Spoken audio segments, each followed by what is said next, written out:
தமிழமுது நேயர்களுக்கு வணக்கம்.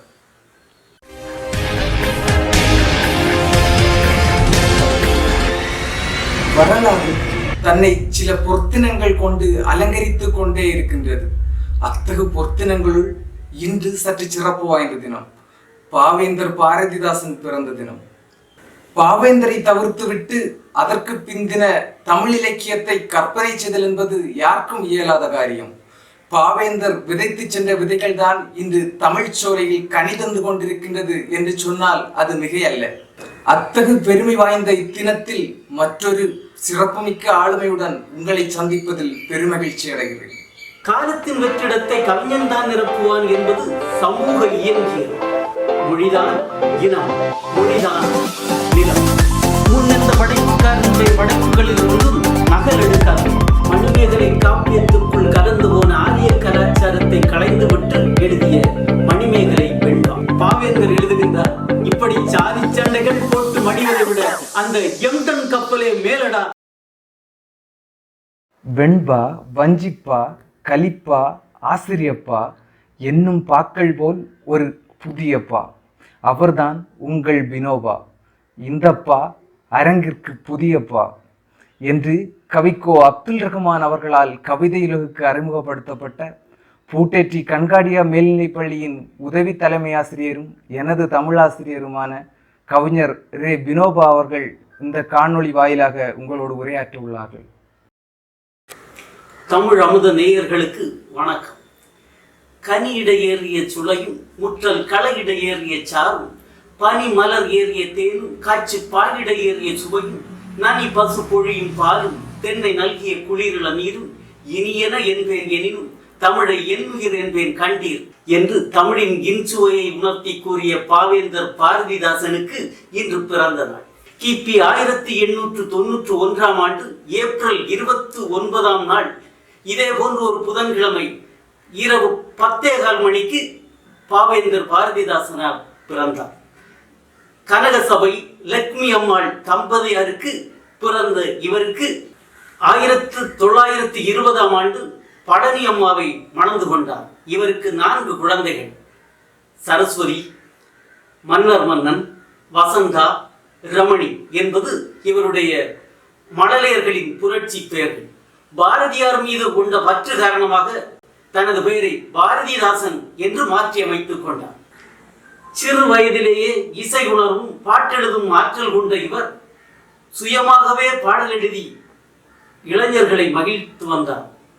பாடல்கள், தரமான பாடல்கள், சந்த நயத்துடன், இசை நயத்துடன் இளைஞர்களது இரத்த நாளங்களை தமிழ் உணர்வு மீது ஈர்த்து கொண்டது.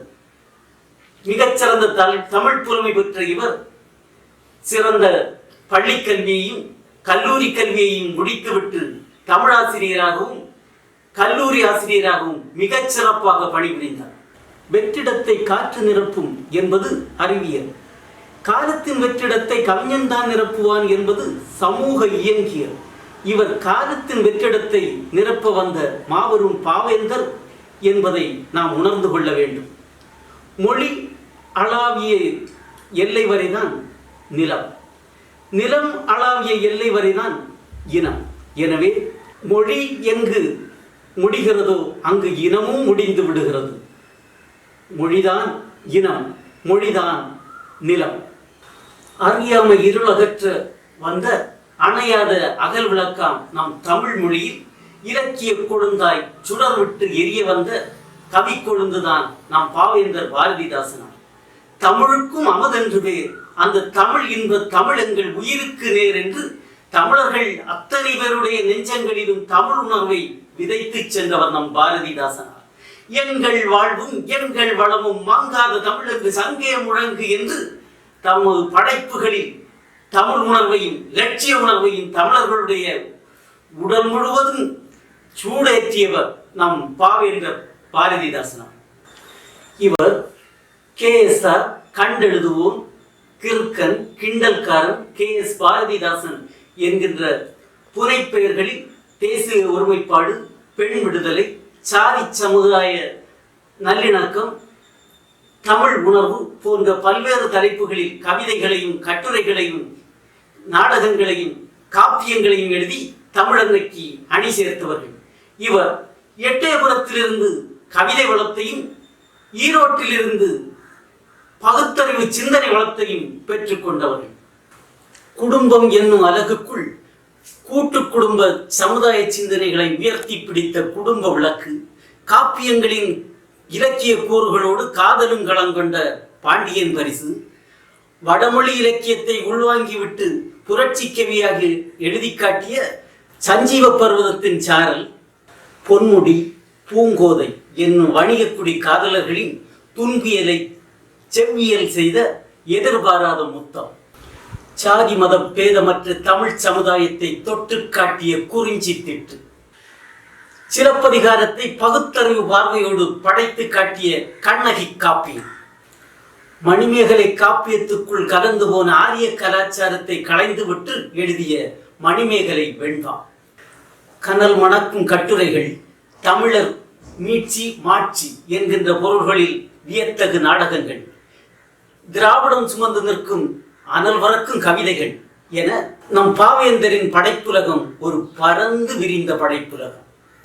பாவேந்தரின் படைப்புகளில் பெண் விடுதலை சிந்தனைகள் மேலோங்கி நிற்கும். மாண்டவன் மாண்டபின்னர் அவனின் மனைவியின் உள்ளத்தை ஆண்டையர் காண்பதில்லை, ஐயகோ அடிமை பெண்கதி. இந்த கவிதை அடிகள் மூலம் பெண் விடுதலை சிந்தனைகளை இந்த உலகுக்கே அவர் விதைத்திருக்கின்றார். உண்மை, அந்த காலம் குழந்தை திருமணம் நடைபெற்று வந்த காலம். இன்றைக்கு பெண்களுக்கு திருமணம் 18 வயதுக்கு மேல் என்கின்ற சட்டம் அரசாங்க சட்டம். அன்றைக்கு அப்படி இல்லை. 8 வயதுக்குள் பெண்களுக்கு திருமணத்தை நடத்தி வைக்க வேண்டும், பெண் குழந்தைகளுக்கு 8 வயதுக்குள்ளே திருமணத்தை நடத்தி வைத்தே ஆக வேண்டும் என்பது அன்றைய சமுதாய சட்டம். காரணம் என்னவென்று அவர்களிடம் கேட்டால் ஒரு காரணத்தை சொல்லுகின்றார்கள். 8 வயதிற்குள், அதாவது பெண்கள் பருவம் அடைவதற்கு முன் அவர்களுக்கு திருமணம் நடத்தி ஆக வேண்டும் என்கின்ற சிந்தனை அன்று அவர்களுக்கு இருந்திருக்கின்றது. குழந்தைகளிலே பருவம் ஆகுவதற்கு முன்பே பெண்களுக்கு திருமணம் செய்து வைத்தால்தான் அவள் நடத்தை கெட்டவள் என்கின்ற அவப்பெயர் இல்லாமல் வரக்கூடும். ஒருவேளை அப்படி ஒரு பெயரோடு அவர் வந்துவிடக் கூடாது என்கின்ற பார்வையோடு அன்றைக்கு அப்படி செய்திருக்கின்றார்கள். எனவே 8 வயதிற்கு முன்பு பெண்ணுக்கு திருமணம் செய்து வைக்கவில்லை என்று சொன்னால் அது சாமி குற்றம் ஆகிவிடும் என்று சொல்லி அவர்கள் இப்படி ஒரு இடிச்செயலுக்கு ஈடுபட்டு இருக்கின்றார்கள். மணமகனுக்கு 5 வயது, அவருடைய மணப்பெண்ணுக்கு 3 வயது. என்ன கொடுமை பாருங்கள்! 5 வயதில் மணமகனாம், 3 வயதில் மணப்பெண்ணாம். இவனை 5 வயதில் இருக்கின்ற அந்த மணமகனை மணமகன் என்று சொல்லுவதா, குழந்தை என்று சொல்லுவதா? இந்த 5 வயது மணமகன் இறந்து விடுகின்ற பொழுது 3 வயது மணமகள் விதவையாகி விடுகின்றார்கள். அவளை அவனுடைய சிறையிலே போட்டு அவளையும் எரித்து விடுகின்றார்கள். இதற்கு உடன்கட்ட ஏறுதல் அல்லது சதி என்று பெயர். சதி என்று சொல்லுகின்ற பொழுது இது பெண்களுக்கு எதிரான மாபெரும் கூட்டு சதி என்கின்ற பார்வையில் தான் பெண் விடுதலை சிந்தனைகளை நம் பாவேந்தர் இந்த பாருலகத்துக்கு அள்ளி தந்திருக்கின்றார்கள். பாவேந்தர் மிகச்சிறந்த கட்டுரை எழுத்தாளர், மிகச்சிறந்த கட்டுரையாளர். தமிழ் சமுதாயம் முன்னேறுவதற்கு தடையாக இருக்கின்ற காரணிகள் என்னென்ன என்று அவர் ஆய்வு செய்து பார்க்கின்ற பொழுது இன்னொரு காரணி புலப்படுகின்றது. அதுதான் சாதி சமய சண்டைகள். சாதி வேற்றுமைகள் இருக்கின்ற காரணத்தால் தமிழ் சமுதாயம் முன்னேறவில்லை. இது தடையாக இருக்கின்ற காரணத்தால் ஒரு கட்டுரை எழுதுகின்றார். மக்களுக்கு விழிப்புணர்வை ஏற்படுத்துகின்ற நோக்கோடு எழுதப்படுகின்ற ஒரு கட்டுரை. கட்டுரைக்கு தலைப்பு எம்டன் கப்பல். எம்டன் கப்பல் என்பது முதல் உலக போரில் ஜெர்மனி நாடு போருக்கு பயன்படுத்திய ஒரு கப்பல்.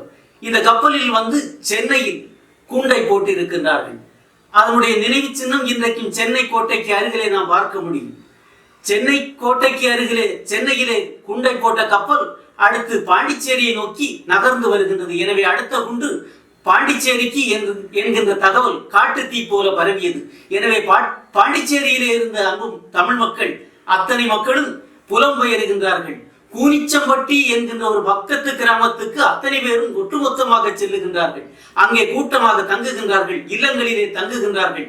சாதி சமய வேறுபாடுகளுக்கு, சமுதாய பாகுபாடுகள் அற்று அவர்கள் அங்கு 3 நாட்கள் ஒருமித்து கழிக்கின்றார்கள். ஒற்றுமை உணர்வோடு திகழ்கின்றார்கள். தமிழர் என்கின்ற உணர்வோடு, இந்தியர் என்கின்ற உணர்வோடு என்று சொல்லுவதை விட மனிதர்கள் என்கின்ற மாண்போடு அவர்கள் அங்கே ஒன்றுபட்டு வாழுகின்றார்கள். 3 நாட்கள் கழிந்தது. எம்டன் கப்பல் பாண்டிச்சேரியை கடந்து சென்று விட்டது என்கின்ற இனிமையான செய்தி மக்களுக்கு வந்து சேருகின்றது. மக்களும் மகிழ்ச்சி அடைகின்றார்கள், உயிர் பிழைத்தோம் என்று. பிற்பாடு புதியதொரு குண்டு அங்கே வந்து விழுகின்றது, தமிழ் சமுதாயத்தை பிளவுபடுத்துவதற்காக. அங்கேதான் வருகின்றது சாதி கொடுமைகள், சாதி சண்டைகள். என்னுடைய சாதி உயர்ந்தது, உன்னுடைய சாதி தாழ்ந்தது என்று அங்கே சாதியின் காரணமாக ஒரு புதிய சண்டை கூரிச்சம்பட்டியிலே இந்த தமிழர்கள் மத்தியிலே வருகின்றது. அடிதடி நடக்கின்றது, பலர் காயமடைகின்றார்கள், உயிர் வலியும் நடக்கின்றது. இப்போதுதான் கட்டுரையை முடிக்கின்ற போது பாவேந்தர் எழுதுகின்றார், இப்படி சாதி சண்டைகள் போட்டு மடிவதை விட அந்த எம்டன் கப்பலே மேலடா என்று எழுதுகின்றார்.